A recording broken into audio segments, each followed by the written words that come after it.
Hello, my name is Arthur, and today we're going to be talking about network control emulation on a sidecar for unmodified virtual machines.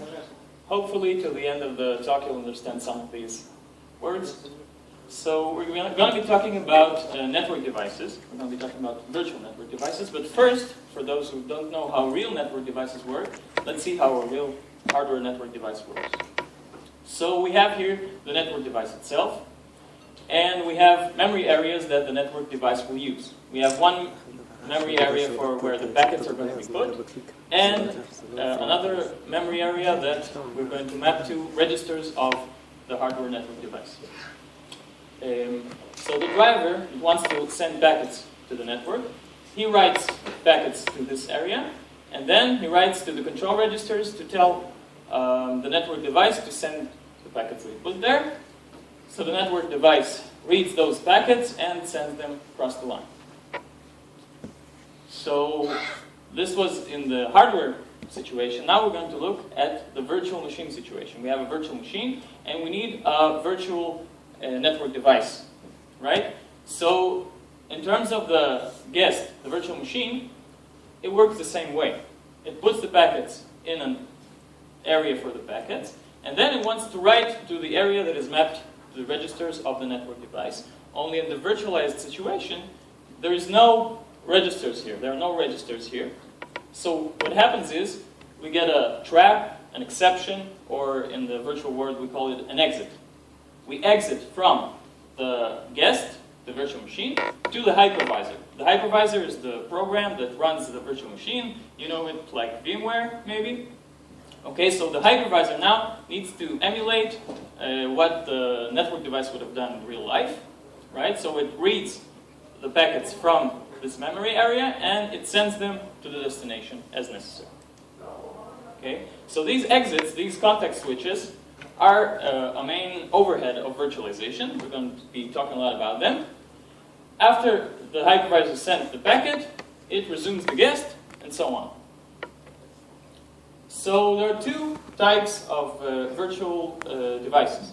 There are emulated virtual devices and virtual devices. The emulated virtual device is when the guest machine does not know that it is virtual. It acts as if it runs on real hardware, and the emulated device needs to act as if the real hardware device is there. So the guest machine is not changed, and this is like a metaphor. We have a bicycle, and we need it to run on water, so we don't change the bicycle, right?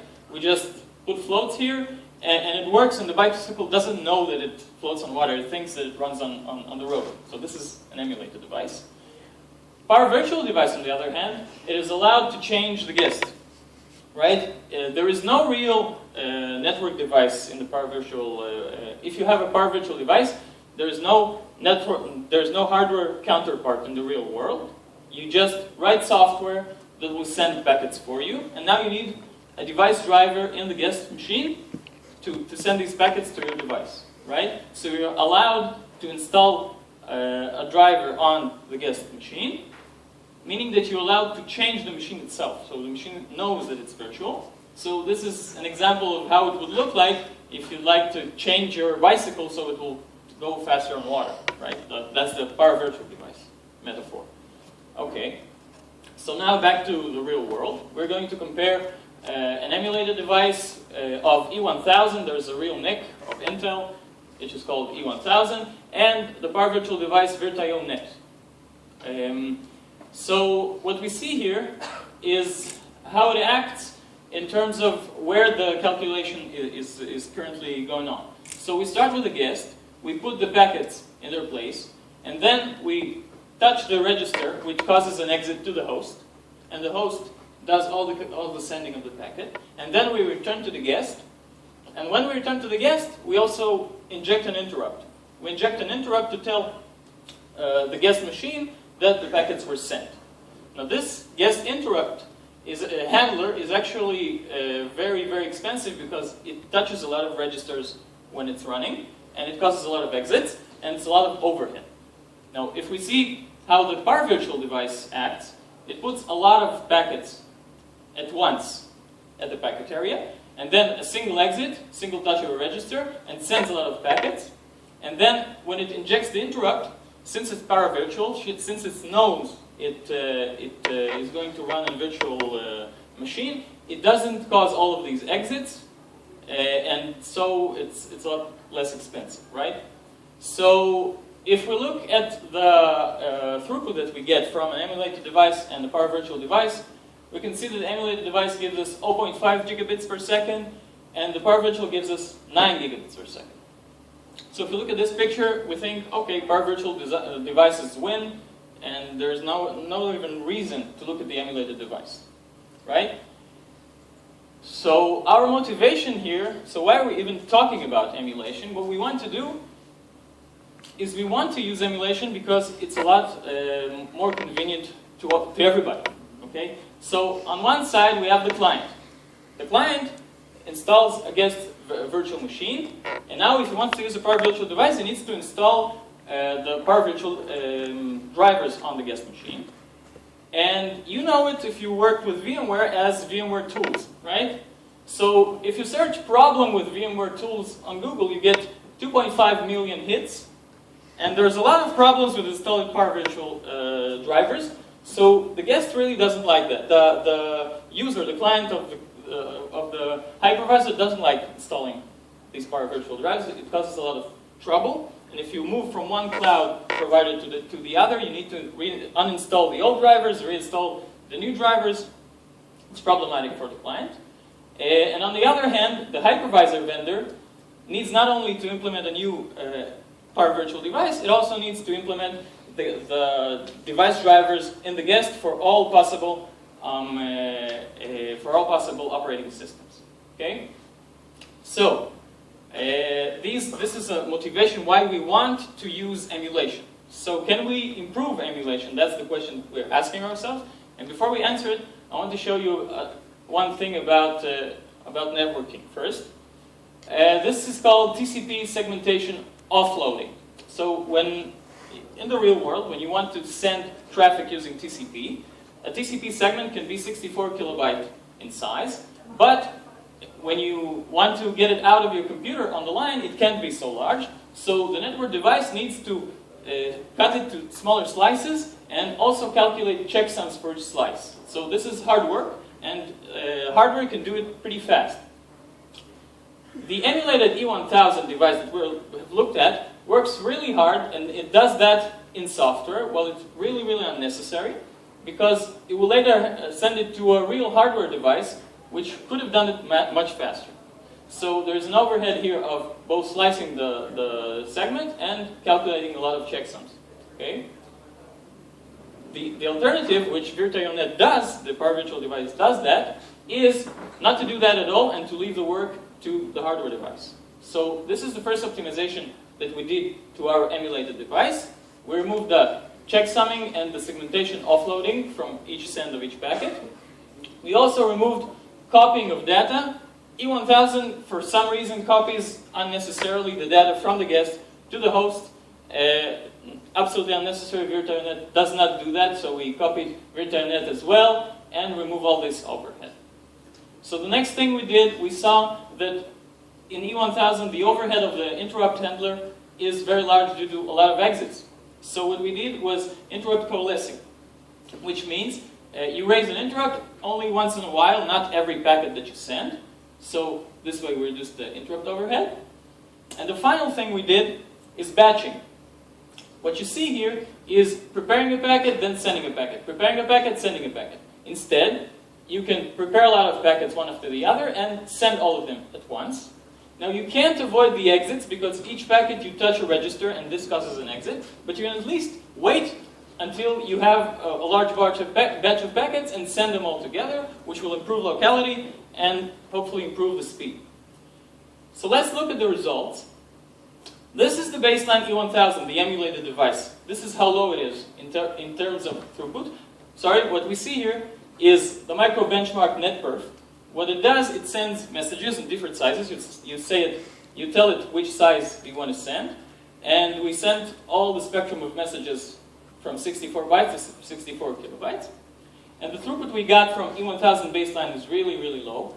from the bar virtual device VirtualNet, we got a really, really high throughput. And after applying all of our improvements to the E1000, the orange line, bars, I'm sorry, are the throughput that we got from the improved E1000. So first you can see that we improved significantly on the original E1000. And in some cases we even improved on the VirtIO net bar virtual device. Still, we have unfinished business here because you can see the variability. At best, we have really, really good results. In worst case, a little less. So this is some work needs to be done, but you can see that the improvement is very, very large on the baseline. Okay, so all of this was on a single core, right?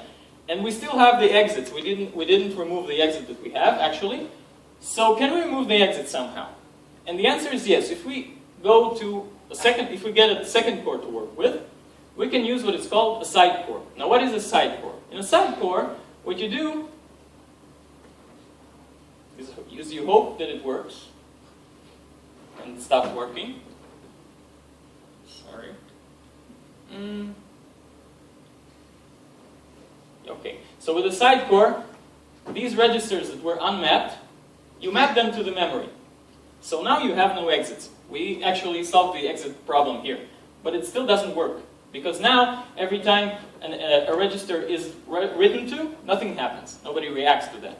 So we had another thread, another polling thread on another core, which is going to poll the registers. And each time a register is changed, we're going to react to it in the hypervisor. So how does it look like?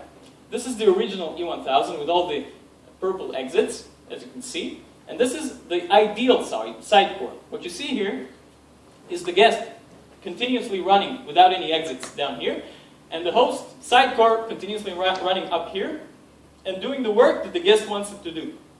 Each time there is a touch of a register here, the hypervisor here in the side core reacts and sends the packets. Then when it injects the interrupt, there are a lot of registers touched here, but no exits occur. The side core will emulate them as necessary in the future, and everything will work. But this is the ideal, okay? We didn't get to the ideal. We get to a partial side core working. So part of the exits we couldn't use a side core for. Part of them we did. So we did get a throughput boost. Why couldn't we remove these exits as well? So this is due to the specification of the hardware device we're trying to emulate. So there is a register called ICR, which says that all registers bits are cleared upon read. So you read from ICR, and the device needs to clear them when you read them. But the problem is that when a guest reads this register, it doesn't change the memory. So the side core cannot see that actually you read the register, so a side core cannot react to that. So for this, we need exits to stay. So we couldn't remove all the exits. Still, if we look at the results, on 2 cores, we see that the baseline of E1000 still lags. VirtIO is still very, very good. And our side core, the green one, we can see that it's much, much better than VirtIO on most segment sizes. And if you look at the best case scenario for the side core, then it's always better than VirtIO. But we still need to find out how come we have these big gaps. Still don't have the answer for that. This is an ongoing work. And with that, I thank you, and I will be happy to answer questions.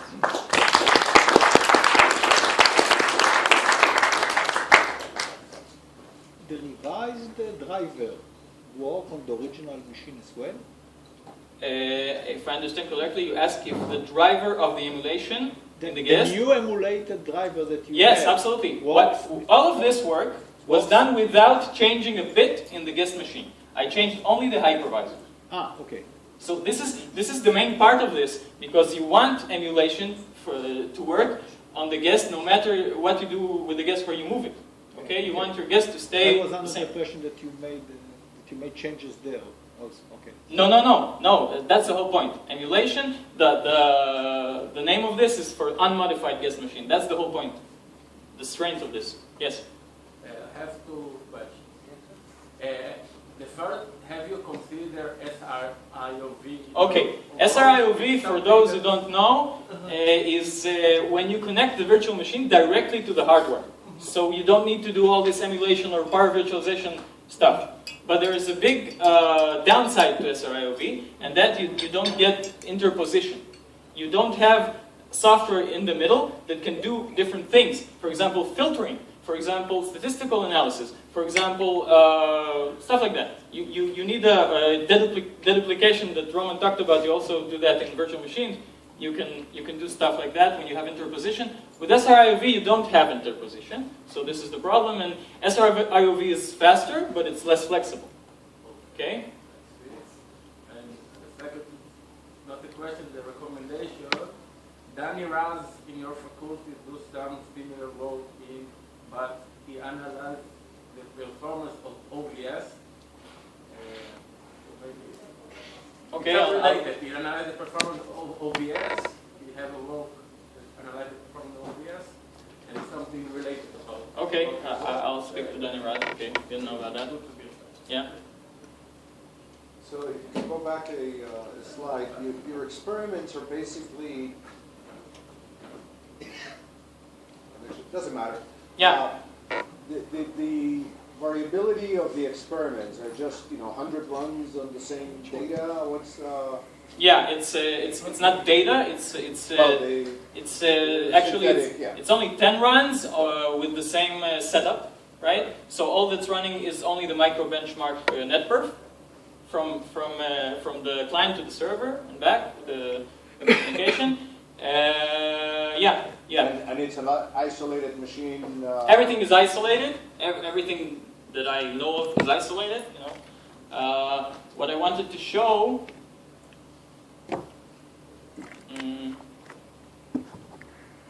So we're talking about this variability, right? Yeah. So first of all, aside from this one, which is really some interesting part, most of the variability, the lower bound is almost at the average. So the spikes are usually upward, right? And what I saw is that the batching even improves better when the spikes are upward, but I still don't exactly know why. So yeah, what is your exact question? I'm sorry. No, I was wondering, like you are. Yeah, why the variability? It's really a work of a couple of weeks ago that we saw this. So a suggestion might be, we saw this kind of thing a long time ago when we were doing experiments on the SP, IBM SP2, that it had to do with interrupts. Okay. And so in the measure that both the guest machine and the hypervisor, you can neutralize a bunch of the interrupts, because when you unpack one of those, it has lots of services that you're never going to use. Yeah. And a lot of them, even the time of day stuff interferes. So you're talking about interrupts of timers or something like that? So okay. you may want to look at. So it's very hard to disable all that stuff. Yeah. What you can do is, if you can get the interrupt priority of the E1000 to be higher than anything else. Yeah, I understand what you're saying. That will cut your variability. If that is the source of it, you'll see a much. Thank you. Thank you for the tip. I'll look at that. Reduced variability. Look at that. Yes. Just related to that, it looks that you might have an issue of scalability, because it is variation, but it is kind of, when you have much more, the message size is getting to be bigger and bigger, then... Yes and no. Look I don't know. 8K to 16K. So it is variability. Yeah. Okay. Could be I don't paging. know. I could be have who nothing knows to say what. about that. Yeah. Okay. But when you find out, let us know. Of course. Okay, so thank you again. Thank you.